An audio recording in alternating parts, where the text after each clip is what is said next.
Hello all, Alison here and welcome back to Words and Pictures. I've got the embossed watercolour backgrounds on the mat that we created in a previous episode. I'll link that in the description down below. And I've been fiddling with these each time I walked past. I'll just fill you in on how I got even this far. I thought that I would like to use some of the Tim Holtz paper dolls. I started out with a couple of the standing up ones. But gradually, as I was kind of going, no, she's a bit too small and it doesn't quite work with that, I gradually ended up with all four sitting down, which I quite like because it's got a connection. They've already got something in common. So I quite like that. So I decided against the rest of these standing up ones so they can go back in the tin where my paper dolls hang out. And I also had lying on the desk still the little round labels from my Cornflower set, the PaperArtsy Eclectic Alison Bomber 34. So it's this really cool little bit of ephemera. And I had done some secondary stamping to get paler versions of it on the backgrounds and suddenly realised that actually why wouldn't I use these right away rather than keeping them for a project sometime in the future? So you'll see I've already cut quite a few of those out and I've got one more left to do. And at that point, I realised I wasn't keeping my promise to switch the camera on at the point when I started working on these again. So here we are, ready to play. In fact, having done a little bit of playing and a little bit of musing and a little bit of mulling, and that's really all just from having them lying on the desk, walking past and taking a look. And just each time I walk past and take a look, just having a little muse, a little play around with what might be around on the desk as leftovers from other things, and just seeing how they feel if I place them on the backgrounds. No glue, obviously, at that stage. Just putting them down, picking them up again, moving them around, trying them on different backgrounds. And I really enjoyed the look of these primary stampings, echoing the little paler background versions. So in terms of positioning, you can see I've got him leaning his arm on that one. She's sort of got it perched at the side. She's almost sitting on that one. So I'm thinking his might need to go in a slightly higher position. So he's got one to sort of sit on there. But I quite like the closeness of that connection. His are further apart. Hers are a long way apart. These are quite a long way apart. But there's something quite nice about... He's got lots of bubbles, actually. And there's a sort of circle going on from some of the plants there, the other stamping we did. All of those details are in the previous video, so check that out if you want to know about the background colours and the background stamps. So I want to give each of them something a bit firmer to sit on, so I've pulled out some washi tapes and design tapes. Some of these are, I think this is a Tim Holtz one. These two, I believe, are both from a Finnish company called Paper Garden. Again, I'll link that down below. And they're just lovely green, decorative, beautiful sort of vintage tapes. So I think those are going to be part of what people are sitting on. And the other thing is going to be my much loved Tim Holtz film strip ribbon, which I've used on a number of these quartets of postcards, just because I love how the film strip ribbon lets you continue to see what's going on underneath. So as I often do with the washi tapes and design tapes, rather than stick it on as it is, I like to rip it down the middle nice and slowly, so that what I then get, instead of the solid edges, are two much more random, textured, kind of scrubbly edges. I don't think I really want to go over my white framed edging, so I'm going to just rip that there. That's quite nice. Let's have a look at it with the film strip ribbon. So anybody who doesn't know this, this is the old style packaging. I don't think it comes in these little tins any longer, but it is now available again. I think for a while it wasn't around, and I was very sad, and I was hoarding what I had. But now it's back, and I can use it to my heart's content. So you pop back up there. Thing with film strip ribbon is because it's acetate, it likes to hop around. So you have to quite early decide what you're up to and just go, yes, I really enjoy that. And I am really enjoying that. So what I might do is right away, it's going to be uncomfortable for the little boy. Hang on, where is my... I'm just digging under the desk looking for my mini stapler. Yeah, there it is. So this is the wonderful Tim Holtz mini stapler. You get little tiny staples, and I'm going to staple him right through the backside there. So that will hold that in place. I've still got lots of space to stick other bits of ephemera underneath it, but it will, for now, keep it in the one place. That's quite a pale tape going on there, so I might use one with a bit more heft on one of these others. Let's maybe go with you down here. Again, I'm just going to rip down the middle. It doesn't matter if it's, you know, not straight down the middle, because when I actually stick it on to here, I've changed where I was going. I was going to go there. I've decided it's going to go here. So you can see that that still gives me a choppy lower edge, a choppy upper edge, without having to worry about where exactly it ripped along the tape. There was just a bit much of it again, so I'm taking it away. How many squares has he got? 1, 2, 3, 4, 5, 6. I think we'll go with even numbers for everybody, just so it's all balanced out nicely. 6 little film screens. Pop that there. So with the film strip ribbon, quite often you've got a thick edge of ribbon, a thick edge of the edge of the film, and a thin edge. So it's just kind of deciding which way up you prefer that. And him, it's got the thick edge up. I think with her, it's going to be little edge up. I quite like her there. Might hold off on where that's going to go. I know that's moved, or I think that's moved. But for now, again, it's going to be bottoms and film strip ribbon that I just fasten into place, because that still gives me lots of playtime possibility. You, I think, are going to get the pale one again. Yeah. Again, just ripping down the middle. This doesn't always work beautifully, but as long as you don't do it too quickly, you can usually correct course as you go. So somewhere that sort of height. And with these, I'm altering heights and positions less than I often do, partly because there is less height alteration available on these postcards. The size of the paper doll means I can't have them sort of up and down, but what you'll notice is I have got them going left and right, altering those positions a bit. So he's definitely going to need his little label to lean on. So we'll keep that as the thing he's leaning his elbow on. And then I'll give him film strip ribbon to sit on. 1, 2, 3, 4, 5, 6.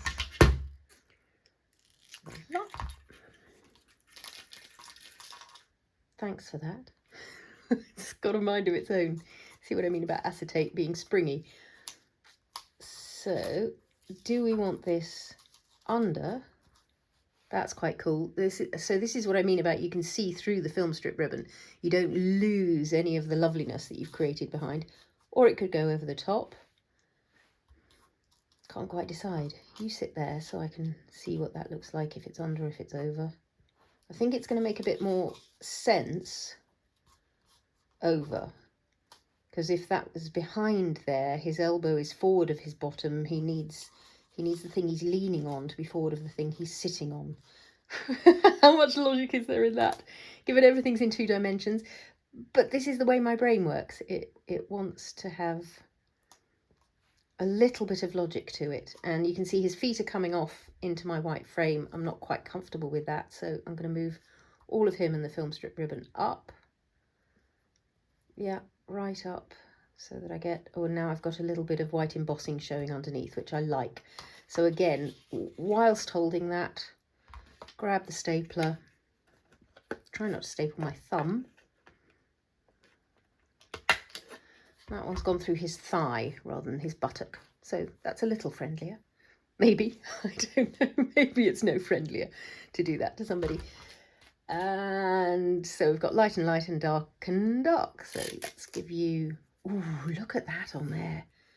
This is the joy of the Tim Holtz design tapes, is that you get these beautiful sort of variations in what's going on. But I'm still going to rip down the middle so that I get my scrubby edges. I think she's positioned rather beautifully there, just off centre. So I'll keep that as a plan in my head. But as this goes down, it's almost inevitably going to shift a bit. In fact, I think I've got that a bit low, haven't I, for where she was, maybe. So I'm not being precious about my backgrounds at this point. Yes, of course, there are bits of these backgrounds that I have as favourite parts that I would like to be able to see. But if the positioning of the other elements means that they get a little bit covered up, so be it. The more important thing at this stage now is to let the background be a background and give your attention to the positioning of the top elements and making sure they're where you want them.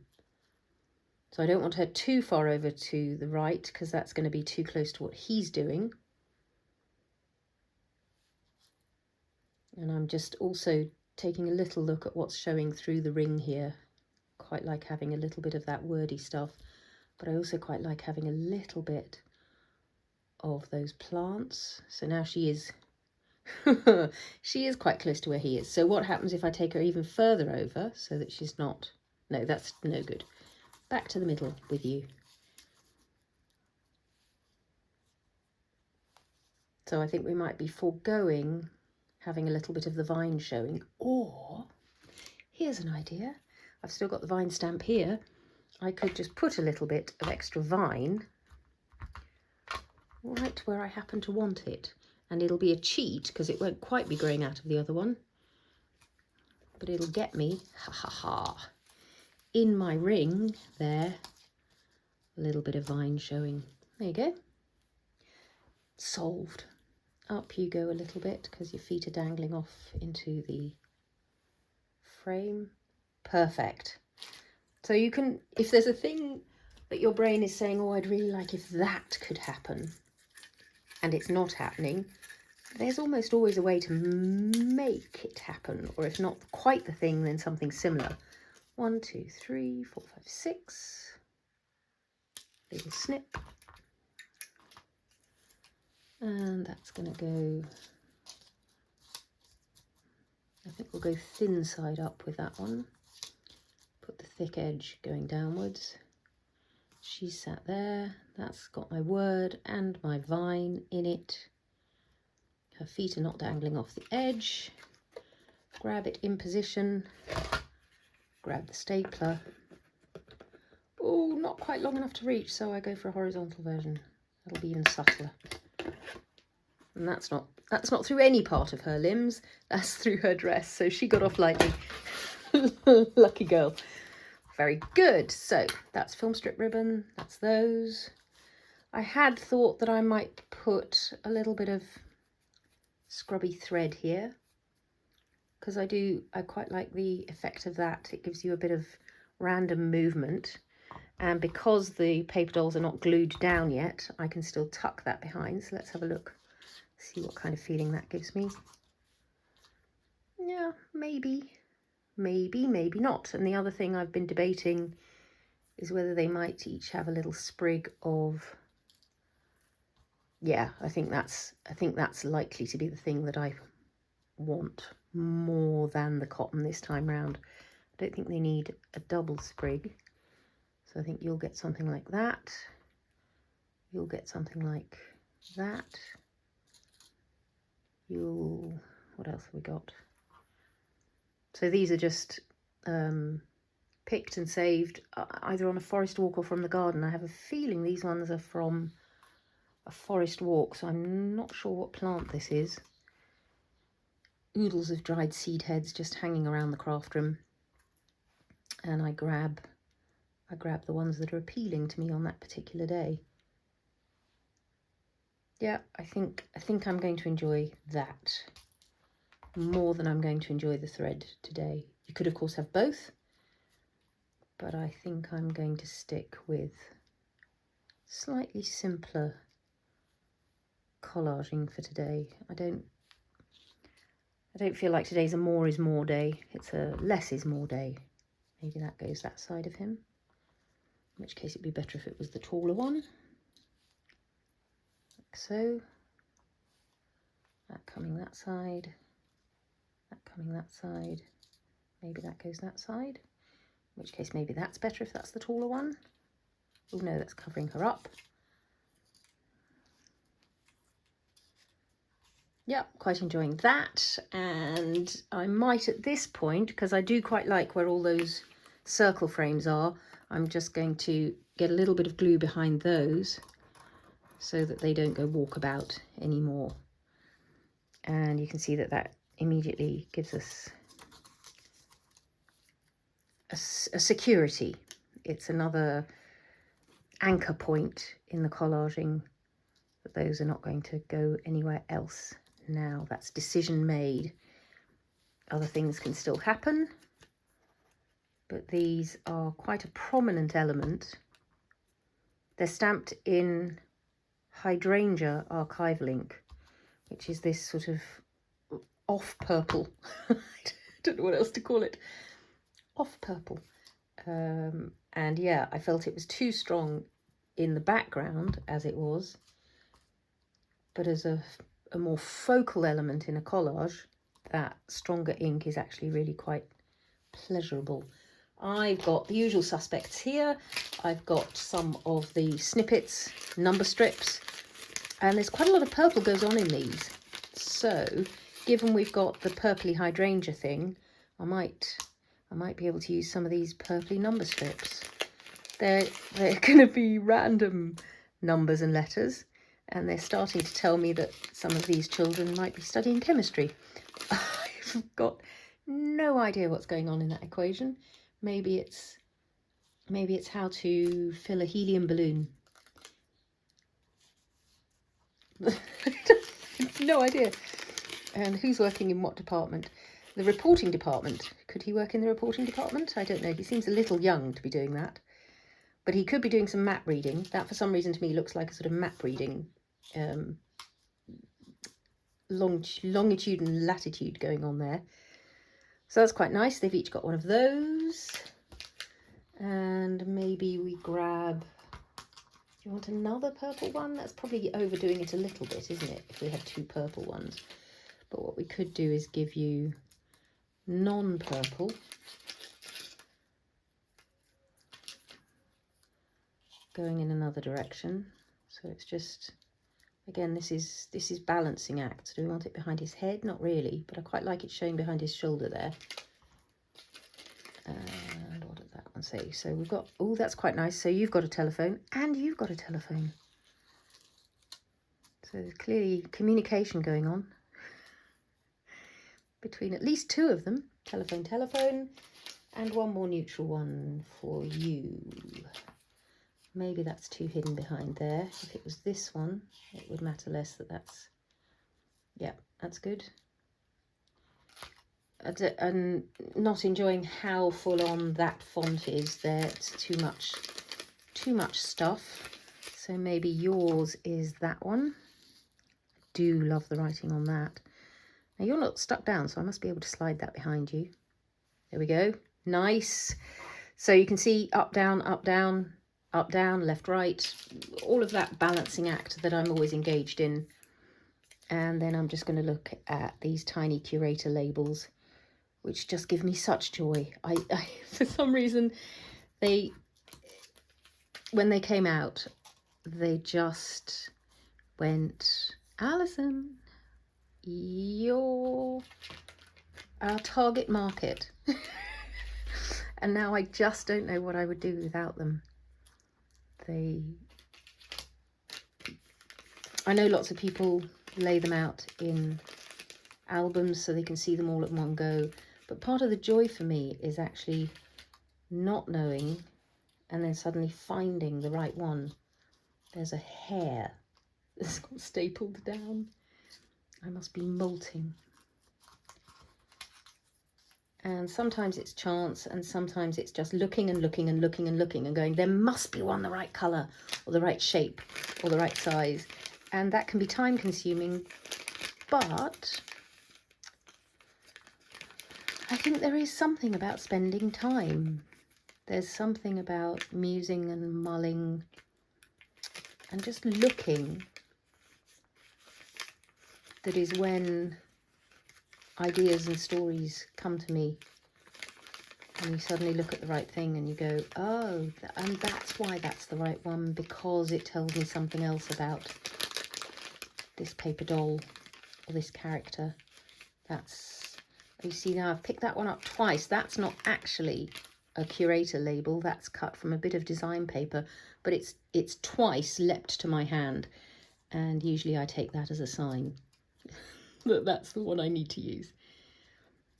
So I think we might glue those down, because I like where they are.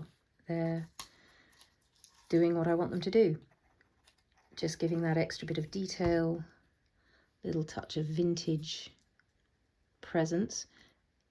And yes, I'm aware that I've now covered up that vine, but I'm fine. There's a little bit of it showing underneath, and that's sufficient. It gave me great pleasure at the time, and that was enough. I know it's there. I want that in contact with that lower bit of film strip. And then this one, because it's got lovely soft font, I'm going to make sure that that's also visible. Maybe by going over the top. Once upon a time, I would always have edged these bits of ephemera with some distress ink. Usually, well, in the early days, vintage photo would have gone around the edge of everything. Later on, walnut stain, slightly cooler brown. I, for a long time, was quite fond of doing it very subtly, just with some pumice stone. But in summer, and it is, as I'm filming this, still summer, and the sun has come out today, it's rather beautiful out there, I kind of like them unedged. There's a lightness and an airiness to the slightly white edges that you sometimes get to see if you don't edge them. If you edge them with ink, everything gets a little darker and a little heavier, which is a great effect if that's what you're after. But I think with the summer sun outside and the kind of pollen and motes of dust dancing in sunlight that I've already got going on these sort of meadow backgrounds, today I don't want to ink things. That one in any case has got a nice frame around it, so it doesn't need the inking. And as I'm doing this, because this is not requiring very much brain power now that I know where things are going, my brain is thinking ahead to, do I want to fasten down the other ends of these film strip ribbons, or do I rather like them bending and curving, giving me a bit of dimension? And I think the answer is yes, I like the bending and curving and dimension. Show you what I mean. So that's curving away from the surface of the postcard, and I really rather like that. In fact, it gives me an opportunity to put the plant underneath. Or do I want the plant definitely connected to the girl? I do want the plant connected to the girl. Question, answer. That's good there. That's good there. And that's maybe a bit much there. That one, because it's got some leftward movement, might actually look better with her, because she's got a bit more space to the side of her.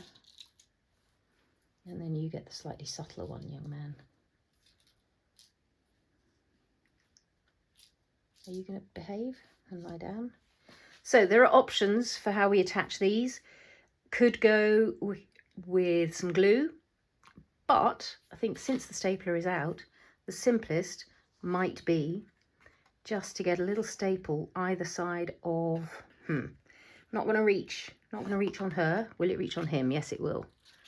So let's do it, because it's really the simplest way of firm contact.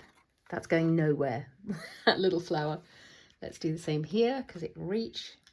It's right on the edge of the film strip, which is really cute. Yours, will that hold down if I staple it there? Oh, look, I haven't glued your top one.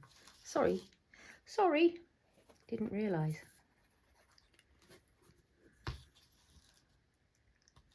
There we are. And so your little bit of flower, yeah. Again, we'll make sure it goes just inside the circle. And because these staples are so little, they're really quite subtle. You don't kind of go, oh, but the staples all over the place. So how am I going to catch you? Can I get you from this end? Still doesn't quite reach. Oh, that's a pity. What about if we position it a little lower? If we catch it behind your skirt again. Now that'll do the job. Then I can reach it like so. Great. Well, that was nice and straightforward. I think I might be almost done in terms of simplicity, in terms of, I'm going to clear the decks a bit so I can look at them without other things taking my eye. I think I quite fancy just a little bit of metal, because I've got those metal staples. So I'm going to grab my little box of metal. Hold your horses. I don't think it wants much. So somewhere in here I've got, there are Muse tokens, which are quite nice, but too big. I've got little number brads, that might be it.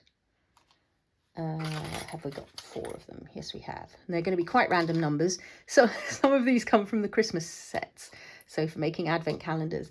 So they are, as I say, pretty random numbers. What number are you? 8. 27. What have we got here? 24. Well, we might want 24. Might want 13, because that's good for Halloween. Might want, do I mean 13? Yes, 13 because it's unlucky. 31 because it's the date of Halloween. So we'll hang on to those 2 for other makes. Number 1. Let's make you number 1, because you are one of my favourite paper dolls ever. Which leaves number 3. So we've got 1, 3, 8 and 27. Well, okay. You're clearly born much later. 27th of April. There we go. You're the 1st of June. You're the 8th of May. And you're going to be the 3rd of July. Now I know when they're all born. Marvellous. Perfect tool for this little job is the brad awl. Got a lovely sharp point at this end. Just need to work out where I want these to go.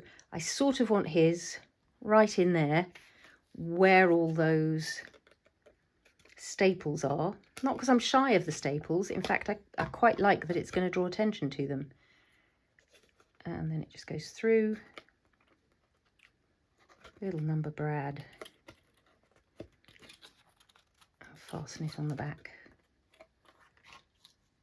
Yeah, so it's that kind of cluster and then space. Cluster and then space. So I think hers is going to be positioned quite similarly down in this bottom corner. Number 1. Do love you. With her little bouquet of flowers on her lap. And such a kind of solemn expression in her eyes. These are the ones I was keeping, aren't they? They're the 13 and 31 and 24, which will all have a use. For you, do I want it this side, near the plant? No, I think I'm going to stick to what I'm up to. Pop it through here. So the brad awl is going through the acetate and all. It can make its way through most things. It's a normal sort of everyday tool. Every day. It's a great thing to have in your toolkit. And yours is going to go, yeah, same thing. Keep it simple. Keep it in conversation with the others. Just that connection. And then the thing I quite often like to do with these brads and quotations, the little metal quotations, is highlight what's inside them. And the simplest way I've found to do that is with one of the distress crayons. So you can just kind of scribble over it, pressing quite hard so that the crayon goes down into the engraved metal. And then once it's in, once you've highlighted either the numbers or the words, you can just come in with a bit of kitchen towel and wipe away the excess. Sometimes you need to push a bit to get it right into all the corners. But I used to do it with paint before distress crayons existed, and that also works if you just want to put white paint or some pale paint. So I haven't quite got right down into the corner of that number 3. So I'll pop a little bit extra and a little bit extra. Maybe help it into the corners and then wipe away on the surface. Same over here, just make sure we've got it into all the little cracks and crannies. 27, a little bit missing on the 2. Wipe away again. But yes, as soon as the distress crayons came out, it became apparent that this was really the very simplest way and the least messy way of getting those little numbers. Highlight? Is highlight possibly the past tense of highlight? Or highlighted? Quite like both of them. Highlighted. Highlight. I don't know. And you know what the last thing is going to be. I'm sure you're already shouting at me. Splatter! I haven't got my little craft mat out at the moment, so I mean, it'll wipe off there, won't it? Or I can just use the little corner of this stencil to pop my white paint onto. So this is the PaperArtsy Snowflake, as always. My scrabby little brush, which has been sitting in the water. Just make it a little more liquid. A little bit of spatter, and away it goes across. And the reason I love that is suddenly you see the film strip ribbon, because the paint will sit up on the film strip ribbon, and you suddenly get that highlighting of that element as well. I want to, before it dries, make sure I wipe it off the faces of the paper dolls. You can get it off once it's dry as well, but it's easy to do off the slick surface of the photo while that's still wet. So I don't want it all over her face. So again, kitchen towel just to dab it away. Don't mind where it is on him, but I don't want it all over his brad. So before it dries, we'll get it off the metal. I think she's all right. There's just a little bit in her hair, and you're all right. Great. Bit too much blob there. Dab it away. But I really enjoy how the paint just sits on top of the acetate. So I'm going to let that dry by itself, because if I apply a heat tool to these now, my acetate film strip ribbon is going to get all playful and curly. So rather than heat it up, I might give it a quick blast with the heat tool just to start the drying process, but I'm not going to dry my paint all the way to extreme heat, because I don't want that film strip ribbon to start behaving like a wild animal and curling up on me. So I'm going to let those mostly air dry, come back and photograph my little musical montage so that you can see them all in close up. Once those have dried by themselves, you can see even the paper's starting to curl up, but once that paint's dry, I can just use my hands to rebend that. And yeah, I'll be back to show you those in close-up at the end of the video. I hope you've enjoyed seeing that very simple little bit of collaging over the top of the embossed watercolour backgrounds. It's definitely been a little bit of fun for me finding how I wanted to decorate those. If you've enjoyed that, do give me a thumbs up, leave any comments or questions down below. I'll try to put as much information as I can in the video description. And I hope you'll be inspired to go off and have a few minutes of fun of your own. Happy crafting all.